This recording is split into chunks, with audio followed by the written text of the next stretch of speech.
HSC আলিম পরীক্ষা তোমাদের যাদের শেষ হলো, তোমাদের এখন অ্যাডমিশনের প্রস্তুতি নেওয়ার পালা। কিন্তু আমরা অনেক সময় কনফিউজড হয়ে যাই যে অ্যাডমিশন আসলে ঠিক কীভাবে প্রস্তুতি নেব। বিশেষ করে ইংরেজির ক্ষেত্রে একটা ভীতি তো কাজ করেই, অগোছালো প্রস্তুতির কারণে অনেক সময় প্রস্তুতিটাও ঠিকঠাক হয় না। সো আমি আজকে তোমাদের একটু বলার চেষ্টা করবো যে অ্যাডমিশনের ইংরেজি প্রস্তুতি আমরা ঠিক কীভাবে নেব। অ্যাডমিশনের প্রস্তুতি নেওয়ার ক্ষেত্রে আমাদেরকে বেশ কয়েকটি বিষয় মাথায় রাখতে হয়। প্রথমত আমাদের উচিত হচ্ছে প্রশ্ন বিশ্লেষণ করা। বিগত বছরের প্রশ্ন বিশ্লেষণ বলতে তুমি ঠিক কোন বিশ্ববিদ্যালয়কে টার্গেট করছো, তোমার টার্গেটেড বিশ্ববিদ্যালয় কোনটা সেটা আগে তুমি নির্ধারণ করবা। এইটা আগে তোমার খুব জানা জরুরি যে তুমি ঠিক কোন বিশ্ববিদ্যালয়ের টার্গেট করছো, ঢাকা বিশ্ববিদ্যালয় নাকি চট্টগ্রাম বিশ্ববিদ্যালয় নাকি জিএসটি নাকি সবগুলাই, বিউপি কিংবা রাবি চবি, কোথায় যাবা। সো এই ক্ষেত্রে তোমাকে ওই বিশ্ববিদ্যালয়ের নির্দিষ্ট করে কোন বিশ্ববিদ্যালয়ে কত মার্কস থাকে ইংরেজির, রিটেন থাকে কি থাকে না, ঢাকা বিশ্ববিদ্যালয়ে থাকে, অন্যান্য বিশ্ববিদ্যালয়ে থাকে না, জগন্নাথে থাকে টুকটাক, তারপরে হচ্ছে খুলনাতে থাকে। সো এই জিনিসগুলো একটু দেখবা যে কোন বিশ্ববিদ্যালয়ের মোট নাম্বারের ঠিক কতটুকু ইংরেজিতে থাকে এবং পাস মার্কের জন্য আলাদা কিছু আছে কিনা। জাহাঙ্গীরনগর বা কোনো কোনো সময় বিশ্ববিদ্যালয়গুলো দেখা যায় যে সিজিপিএ উল্লেখ করে যে তোমার এইচএসসিতে কত ছিল ইংরেজিতে, সেটারও একটা ব্যাপার থাকে। সো সার্কুলারটা খুব ভালো করে দেখবা অ্যান্ড দেন বিশ্ববিদ্যালয়গুলো একটু দেখে নেবা যে কোন কোন বিশ্ববিদ্যালয় জিএসটি ভুক্ত যারা বা জিএসটির বাইরে যারা, তারা প্রত্যেকেই কীভাবে মার্কস ডিস্ট্রিবিউশনটা আছে ইংরেজিতে সেটা দেখে নিবা, যে এমসিকিউ এবং রিটেন কতটুকু। এইবার তুমি দেখবা হচ্ছে তোমার প্রত্যেকটা বিশ্ববিদ্যালয়ে বিগত কয়েক বছরে 3 বা 5 বছরে কোন কোন জায়গা থেকে টপিক ভিত্তিক প্রশ্নগুলো আসছে এবং কি কি প্রশ্ন আসছে। আমি একটু তোমাদের জন্য কাজটা সহজ করে দিয়েছি।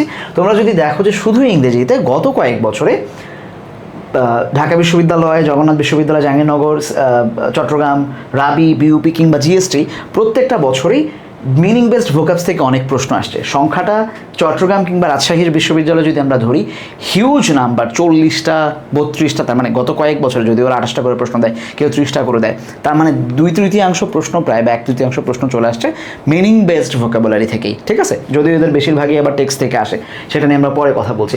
দেন টেক্সট বেসড, ঢাকা বিশ্ববিদ্যালয় এখন টেক্সট ভিত্তিক প্রশ্ন করে, বিইউপি টেক্সট ভিত্তিক প্রশ্ন করতেছে, 50+ লিখছি, কারণ হচ্ছে গত কয়েক বছর আমরা দেখছি এফএডাব্লিউএস হিউজ পরিমাণের প্রশ্ন, ওদের 40টা প্রশ্নের প্রায় 25টার উপরে হচ্ছে বিউপিতে মানে থেকেই প্রশ্ন আসে, টেক্সট থেকেই প্রশ্ন আসে। এবং অন্যান্য বিশ্ববিদ্যালয়গুলো কোন কোন জায়গা সেটা নিয়ে আমরা কথা বলবো, যে টেক্সটের কী কী জায়গা থেকে প্রশ্ন আসে।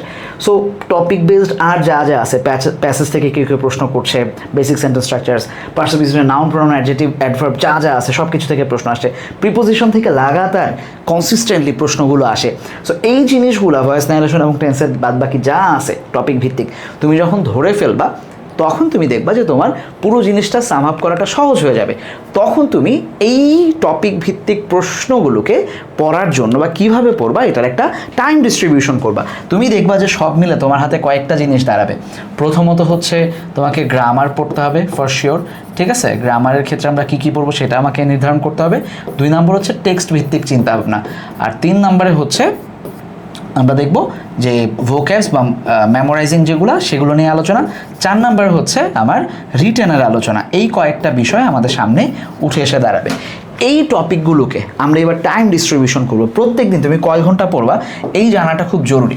তোমার টাইম কতটুকু আছে হাতে, একজন অ্যাডমিশনের শিক্ষার্থীর কমপক্ষে এটা ডিপেন্ড করবে, ভ্যারি করবে যে স্টুডেন্ট বাই স্টুডেন্ট, বাট আমি মনে করি যে অন্তত 6-7 ঘন্টা প্লাস পড়াশোনা করা উচিত। তার মানে প্রত্যেকটা সাবজেক্টে অন্তত 2 থেকে 3 ঘন্টা দেওয়া উচিত। ইংরেজির ক্ষেত্রে অ্যাটলিস্ট 2 to 3 আওয়ার্স প্লাস, মানে কারো জন্য সেটা 4 ঘন্টা হতে পারে, কারো জন্য সেটা 2 ঘন্টাও হতে পারে। আমি ধরে নিলাম স্ট্যান্ডার্ড 3 ঘন্টাকে আমরা মানবন্টনের জায়গায় নিয়ে, টাইম বন্টনের জায়গায় নিয়ে আসবো, যে 3 ঘন্টা পড়বো। এই 3 ঘন্টার মধ্যে আমি কী কী পড়বো? 3 ঘন্টার মধ্যে আমাকে যা যা পড়তে হবে সেটা হচ্ছে গ্রামার এবং টেক্সট বুক খুব ভালো করে পড়তে হবে। গ্রামারের কী কী পড়বো আমরা? গ্রামার পড়বো হচ্ছে টপিক বেসড, যেই টপিকগুলো বিভিন্ন বিশ্ববিদ্যালয়ের প্রশ্ন আসছিলো আমি এটা তোমাদেরকে দিয়ে দেওয়ার চেষ্টা করবো, যাতে করে তোমরা নিজের স্ক্রিনশট নিয়ে রাখতে পারো যে কোন বিশ্ববিদ্যালয়ে কী কী আসছে এবং টপিকগুলো কী কী। এই জিনিসগুলোকে আমি গ্রামারকে টপিক বেসড পড়াশোনা করব প্রতিদিন। প্র্যাকটিস প্র্যাকটিস এবং প্র্যাকটিস, প্র্যাকটিসের বিকল্প কিছু নেই। তোমার মূল কাজ হচ্ছে এই টপিক বেসড প্রশ্নগুলোকে বেশি বেশি বেশি বেশি করে প্র্যাকটিস করা। যত বেশি প্র্যাকটিস করবা তত বেশি তোমার জন্য সুবিধা হবে। কারণ অনেক সময় গ্রামার মুখস্থ করি, এটা একদমই মুখস্থের কিছু না। তোমাকে খুব ভালো করে রুলসগুলোকে বুঝতে হবে, দেন প্র্যাকটিস করতে হবে। রুলস বুঝেও তুমি মনে রাখতে পারবে না, কারণ ব্রেন তো এত প্রেশার নিতে পারে না। সো বেটার হচ্ছে ব্রেনকে তুমি বারবার ড্রিল করাও, অর্থাৎ প্র্যাকটিসের মধ্যে নিয়ে নেওয়া। বেশিরভাগ সময় দেখবা যেগুলো কমন জিনিসপত্র রিপিট হচ্ছে। সো বেটার যে তুমি এগুলাকে খুব বেশি বেশি করে প্র্যাকটিস করো। টেক্সটের ক্ষেত্রে আমরা দেখবো যে টেক্সট থেকে যেহেতু অনেক প্রশ্ন আসতেছে, কোন ধরনের প্রশ্ন আসতেছে, আমি ভোকাব এবং রিটেন নিয়ে পরে আলোচনা করতেছি আলাদা আলাদা করে। টেক্সটের ক্ষেত্রে যেটা আসে, টেক্সট থেকে আসলে ইন্টিগ্রেটেড গ্রামারের প্রশ্ন আসে, ঠিক আছে, ইন্টিগ্রেটেড গ্রামারের প্রশ্ন আসে। 2 নম্বরে হচ্ছে প্রচুর পরিমাণে ভোক্যাবস আসে টেক্সট থেকে, ভোক্যাবস থেকে প্রশ্ন আসে, ভোক্যাবস হোক বা মেমোরাইজিংয়ের আর যা যা হোক, প্রিপোজিশন অন্যান্য যা আছে এগুলো থেকে প্রশ্ন আসে। 3 নম্বরে হচ্ছে বিইউপি কিংবা কিছু ঢাকা বিশ্ববিদ্যালয় ইদানিং করে, সেটা হচ্ছে direct fill in the gaps দেয়, হ্যাঁ, ফিল ইন দ্য গ্যাপস এইখান থেকে, অর্থাৎ টেক্সট বেসড ইনফো আমরা ডাকি এগুলোকে, এইখান থেকে প্রশ্নগুলো আসে। সো আমাদেরকে যেটা করতে হবে, আলাদা একটা ভিডিও করবো যে কীভাবে টেক্সট পড়তে হয় সেটা নিয়ে, বাট ছোটো করে বলতেছি, সেটা হচ্ছে প্রত্যেকটা টেক্সট বইয়ে যতগুলা বই মানে তোমার কাছে টেক্সট বইয়ে যা যা থাকবে সেখান থেকে তুমি প্যাসেজগুলোকে পড়বা খুব ভালো করে। প্রথম কাজ হচ্ছে প্যাসেজ পড়া, প্যাসেজগুলোকে যখন তুমি ভালো করে পড়বা সেইখান থেকেই, প্যাসেজ থেকেই তোমার গ্রামারগুলো, ইন্টিগ্রেটেড গ্রামারগুলোকে খুব ভালো করে বোঝার চেষ্টা করবা, যে এইখানে একটা সেন্টেন্সের ভেতরে কোন জায়গায় সাবজেক্ট কাজ করতেছে, কী ভার্ব কাজ করতেছে, এখানে জিরান কীভাবে হচ্ছে, পার্টিসিপল কীভাবে হচ্ছে। দেন তুমি এই সেন্টেন্সগুলোর কাইন্ডসগুলোকে বের করে সেগুলোকে চেঞ্জ করার চেষ্টা করবা, চেঞ্জিং সেন্টেন্স বা ট্রান্সফরমেশন করার যে ব্যাপারটা সেটা করবা, এবং প্রত্যেকটা থেকে ভোকেবসগুলোকে খুব ভালো করে নোট করবো। আমাদের স্টুডেন্ট যারা হয় আমরা ইউজুয়ালি তাদেরকে প্রতিদিন টাস্ক দিই, সো এটাতে আমি আবার আসবো। আর ফিল ইন দ্য ব্ল্যাঙ্কস মানে হচ্ছে খুব জরুরি যে ইনফরমেশনগুলো এগুলোকে মাথায় রাখা, কারণ এগুলো পরবর্তীতে তোমার জরুরি হবে যখন তুমি রিটেনেও যাবে। সো প্যাসেজ থেকে আমরা এই জিনিসগুলোকে করার চেষ্টা করব। দেন আসো আমাদের একটা জরুরি ব্যাপার, সেটা হচ্ছে ভোকাবুলারি। ভোকাবুলারি কি আসলে শুধু মুখস্থ করতে হয়? আমাদের একটা বদ্ধমূল ধারণা হচ্ছে যে ভোকাবুলারি বোধহয় শুধু মুখস্থই করতে হয়, ব্যাপারটা আসলে তা না। ভোকাবুলারির ক্ষেত্রে আমাদের যেটা দরকার সেটা হচ্ছে টেকনিক অবলম্বন করা দরকার। কি টেকনিক? ধরো প্রতিদিন তোমাকে যদি আমি এই গল্পটা আমি সবাইকে বলি, যে হঠাৎ করে যদি আমি তোমাকে বলি হিউম্যান বিং কখনো নেগেটিভিটি কম্প্রিহেন্ড করতে পারে না। একটা উদাহরণ দিই, তোমাকে যদি আমি বলি যে তোমার স্কুল বা কলেজের যে গেটটা, মানে তুমি যে স্কুলে বা কলেজে পড়ে আসো ওটা যে সুন্দর একটা গেট ছিল যেদিক দিয়ে তুমি ঢুকতা, ওই গেটটার কথা মনে করো না। এই যে মনে করো না বলার পরও তোমার ব্রেনে কিন্তু স্কুলের বা কলেজের গেটটা চলে আসছে, বিকজ ব্রেইনের মধ্যে ইনফরমেশনগুলো স্টোর থাকে। এতবার তুমি কলেজের গেটটাকে দেখছো, এতবার তুমি স্কুলের গেটটাকে দেখছো, যে তোমার ব্রেন কোনো না কোনোভাবে এটা না করা সত্ত্বেও, যে কলেজের গেট কল্পনা করো না, আমার নিজের কলেজের গেট কল্পনা হচ্ছে, বাট চলে আসতেছে। এখন এইটা থেকে আমরা কি শিখতেছি? এটা থেকে আমরা শিখতেছি যে বেশি বেশি যদি আমি ভোকাবুলারিকে ডেইলি প্র্যাকটিসের আন্ডারে রাখি, যে ডেইলি করব, এই ডেইলি প্র্যাকটিসের আন্ডারে থাকলে আমার ভোকাবুলারি আস্তে আস্তে এইটা আমার ব্রেইনে সাবকনশিয়াস ডেভেলপমেন্ট হইতে থাকবে। এটাকে আমরা বলি হচ্ছে সাবকনশিয়াস ডেভেলপমেন্ট, ঠিক আছে, সাবকন ডেভেলপমেন্ট আমি সংক্ষেপে লিখলাম। এই সাবকনশিয়াস ডেভেলপমেন্টের জায়গায় তোমার যেটা হবে যে তুমি একসময় দেখবা যে রেগুলার প্র্যাকটিসের মাধ্যমে তুমি না চাইলেও ভোকাবুলারি তোমার কাছে ফিরে আসবে, মেমোরাইজিংয়ের পার্টগুলো তোমার নিজের এমনি অজান্তেই মনে হয়ে যাবে। সো কাজটা কি? কাজটা হচ্ছে 3টা কাজ করবা। একটা হচ্ছে প্রথমে একটা নোট খাতা বানাবা, নোট পেপার বানাবা, ঠিক আছে, ছোট্ট নোটবুক, ফ্ল্যাশ বুক টাইপের বানাবা, যেখানে তুমি 3টা জায়গা সোর্স করবা। প্রথম সোর্সটা হচ্ছে আমি আলাদা করে এখানে একটু লিখতেছি। সোর্সগুলো হচ্ছে, প্রথম হচ্ছে টেক্সট বুক থেকে ভোক্যাবস পড়বা। 2 নাম্বার হচ্ছে প্রিভিয়াস ইয়ার কোশ্চেন্স, প্রিভিয়াস ইয়ারের যে কোশ্চেনগুলো, অর্থাৎ তুমি যেটা অলরেডি রুট করছো যে কোন কোন জায়গায় প্রশ্ন আসছিল, এই যে ওয়ান ওয়ার্ড সাবস্টিটিউশন থেকে প্রশ্ন আসছিল, দেন ভোকাবুলারি কোথায়, টেক্সট বেসড ইনফো থেকে প্রশ্ন আসছিল, ইডিয়ামস অ্যান্ড ফ্রেজ থেকে প্রশ্ন আসছিল, মিনিং বেসড ভোক্যাবস থেকে বিভিন্ন জায়গায় যে প্রশ্নগুলো আসছিল, যে কোনো একটা জাস্ট থেকে কোশ্চেন ব্যাংক থেকে তুমি প্রিভিয়াস ইয়ার্স কোশ্চেনগুলোকে সলভ করবা, ঠিক আছে, প্রিভিয়াস ইয়ার কোশ্চেনগুলোকে নিবা। অ্যান্ড দেন তুমি যে কোনো একটা কোচিংয়ে নিশ্চয়ই যাবা, বা কোচিংয়ে না গেলেও অন্তত তোমার নিজের একটা কোথাও এক্সাম সেন্টারে ভর্তি হওয়া উচিত, বা অ্যাটলিস্ট এক্সামের সাথে থাকা উচিত।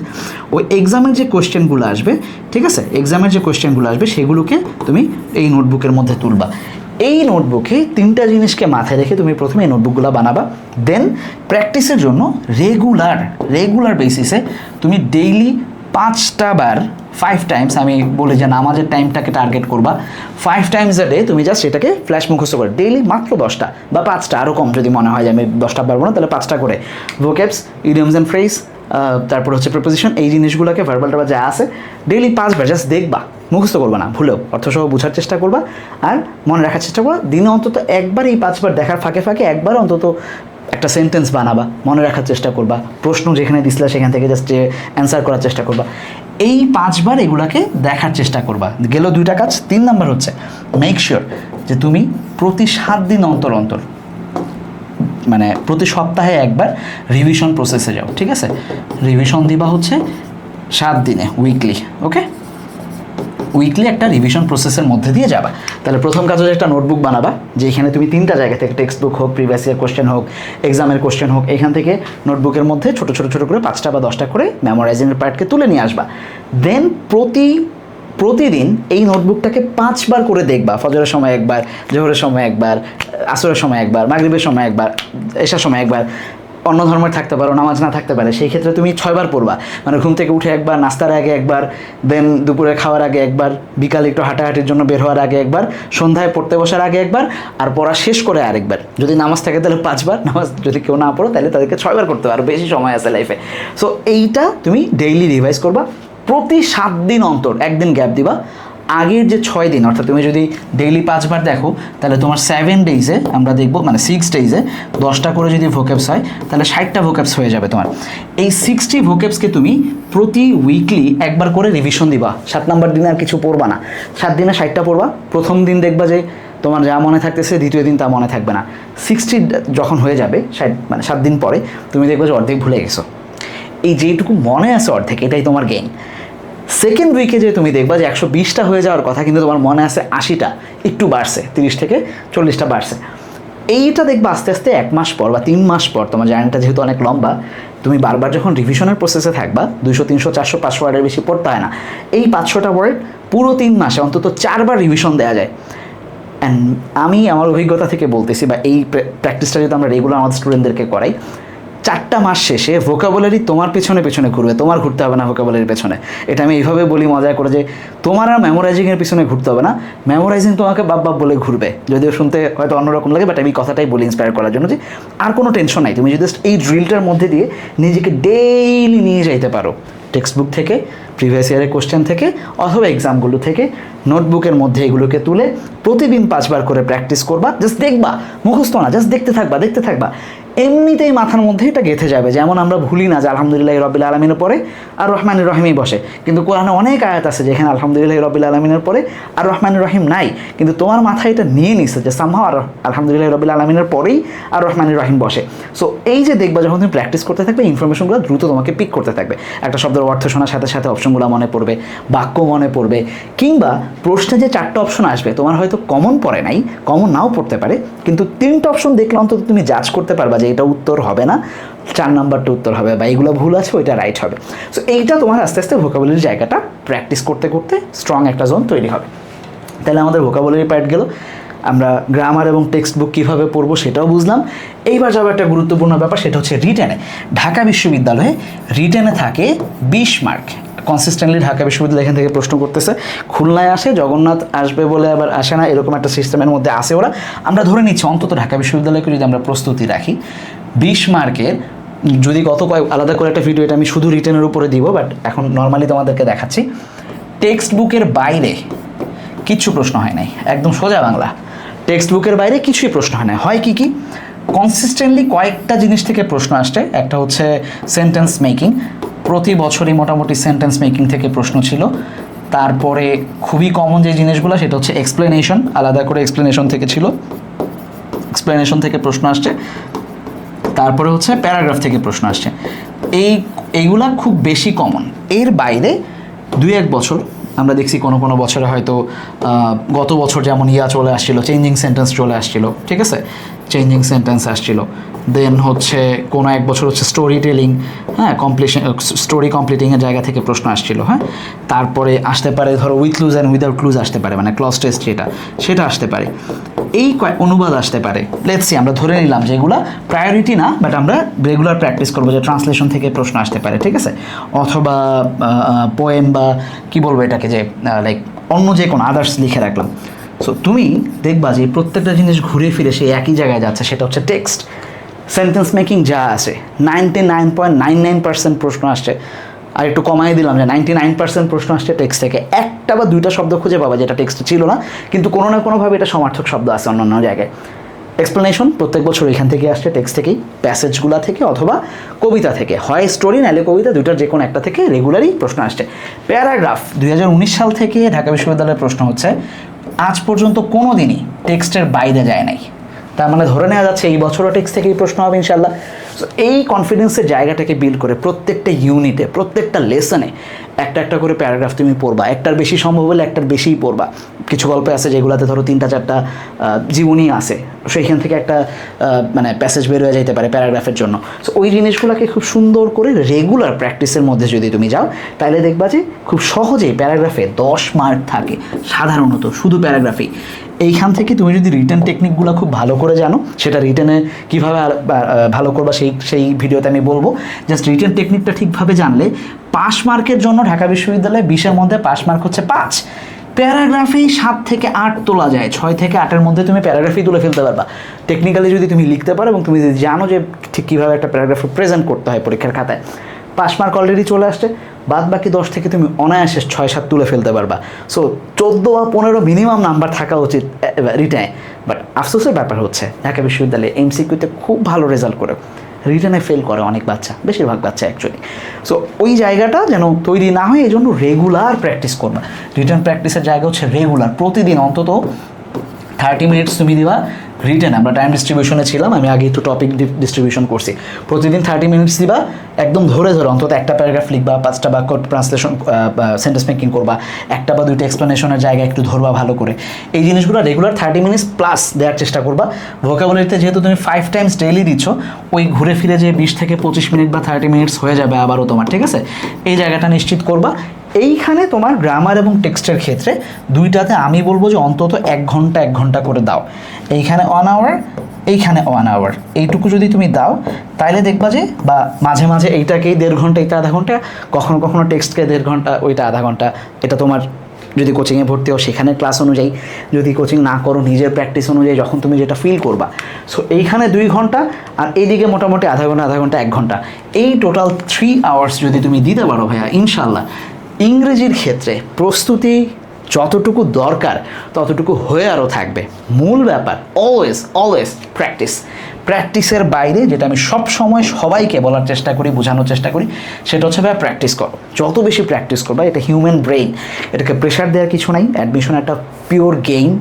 এই গেমটাতে আসলে জ্ঞানীরা টিকবে ব্যাপারটা এরকম না। তোমরা যদি থ্রুআউট যদি 2-4 বছরের দেখো বা তোমাদের সিনিয়রদের অবস্থা দেখো, তুমি দেখবা যে তোমার সিনিয়র ভাই আপু অনেকেই ভালো ছিল, একাডেমিকের রেজাল্ট ভালো ছিল, কিন্তু অ্যাডমিশনে হয়তো ভালো করে নাই।